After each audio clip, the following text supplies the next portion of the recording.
So in today's video, I'm gonna be showing you something like different. So if in competitive Fortnite, like arena or like tournaments or like trio tournaments or whatever, then you're gonna need different roles for your trio. So you're not just gonna want just random, there's no roles. You're not just gonna want just fight. So normally there's the IGL, the fragger, and the support. So the IGL is the kind of the leader of the team. So they hold the team together. They set up their positioning. They choose where they land. They just do all that stuff. They're kind of the boss of the team. So like if they say like to someone wait, don't fight because that's not a good idea, and they're in the middle of the fight, then the person like has to stop fighting. It's just like they're just like the leader of the trio, the IGL. Anyway, next the fragger. So the fragger is like the fighter. So obviously the mechanics are gonna have to be good, but they also have to be like, you'd expect them to have the most kills in the game. So they could be the tunneler or the tarper. I think the same thing, but they don't necessarily have to be. So you'd think they would be, but the IGL could be. So normally they're gonna want to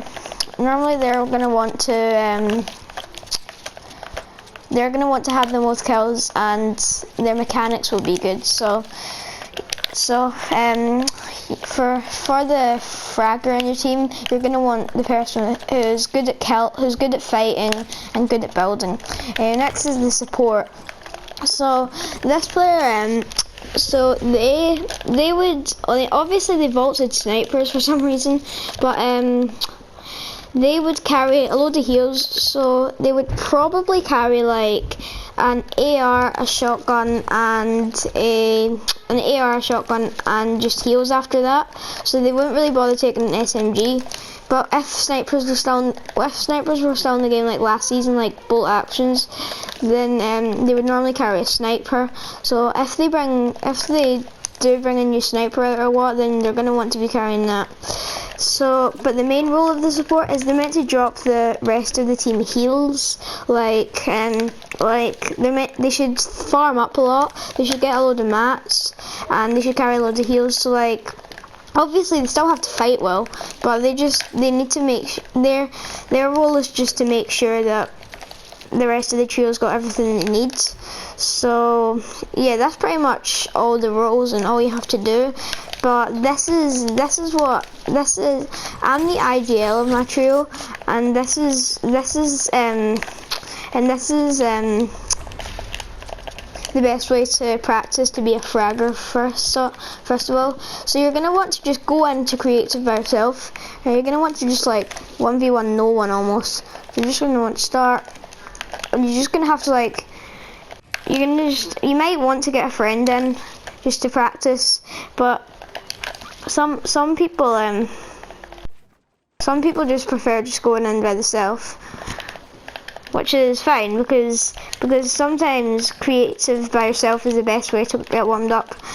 And yeah, so that's what I would do if you're going to be the fragger.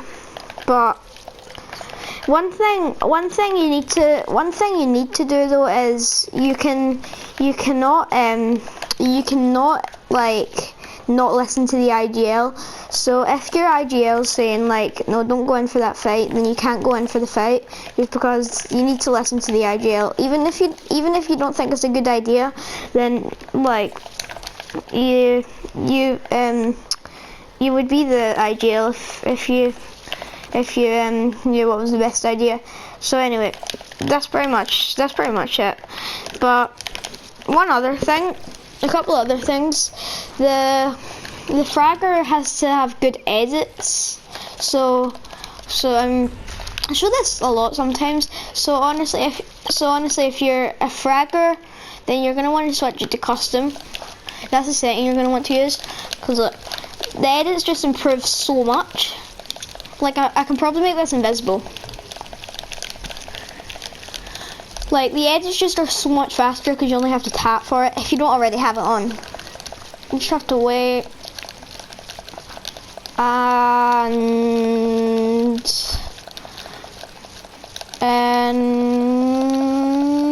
visible. See, yeah, so it just improves a ton if you put that setting on. And now, like, that's what the support isn't. The support is you're probably gonna think, like, if you're choosing your trio out, then if you don't want to be the support, just because you might feel as if like that's a small part of the team, but no, because they're all probably like equally important. Just I mean the IGL is obviously a really important part, but they all are, so like you shouldn't really complain about what part you want to go. And yeah, but if you're the support, then you're gonna want to one thing for some reason that, well, actually no, not for some reason, just it's quite, you're gonna want to be good at aiming. Because so if your teammate's miles away from you, right, then this is actually it's like the most weird thing ever to do to practice, but like this is actually what some people sometimes do. So if they want the support do, so they try and practice their aim like this. If they need to throw something to the rest of the trio, they try and get it past the window, and they see how far back they can go. Now, I mean, if you are support, then you're also going to want to be good at tunneling. Like, I'm not the best at tunneling, but I know how to do it. So if I had to try and go fast in tunneling, this is how I'd go. I wouldn't even bother building the roof if there was no one on top of me, if no one had high ground. But if someone did have high ground, I would do this. Then there's it. But if those people all around me, then I'm not the best support, to be honest, because I'm not the best tunneler. But I got friends who are, so.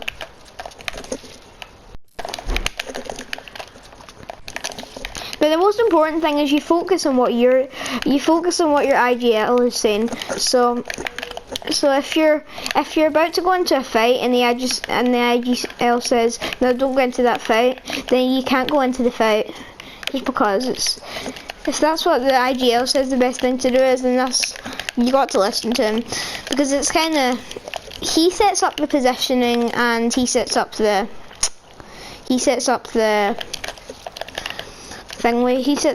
place where he lands. So like he should know. Whereas another thing, the other thing to be a good IGL is you have to be positive all the time. So you can't just say oh, we're dead. That's not a good IGL. You need to be more positive, and you need to encourage your teammates. Otherwise, the heads will just go down, and then that's probably the case. So even if you do think that, oh, we're probably not going to win this because this is not going well, then you shouldn't say that. You should never say, oh no, we're so dead. And if you get blamed for something, then if it is your fault, then you're just gonna have to accept it. You shouldn't just like get into a fight with your teammates, because that's the thing you want to have. That's the last thing you want to happen in your trio and competitive Fortnite. You don't want to get into a fight with them. So yeah. Now, one more thing. This is the last thing. We've not really talked about the fragger. So the fragger, he actually as well he's a bit like the, he's kind of like the, he's kind of like, you know, in football, how if the captain is sent off or whatever, then they have a different captain. It's like the fragger would take over the IGL if the IGL died. So the IGL would probably spectate the fragger and tell him what to do. Now he wouldn't play it by himself. So if he did die, the fragger, then it wouldn't be his fault. It would be the IGL's fault. Well, it wouldn't really, unless he was doing exactly as the IGL said. So if the IGL dies, then you're gonna want to switch over to the fragger. Just because you don't, the support's more of just that. The support is an important part, but like the fragger would probably make a better IGL, just because the IGL doesn't really. That's not really how the IGL is. So yeah, if you enjoyed, make sure you like and subscribe, and yeah.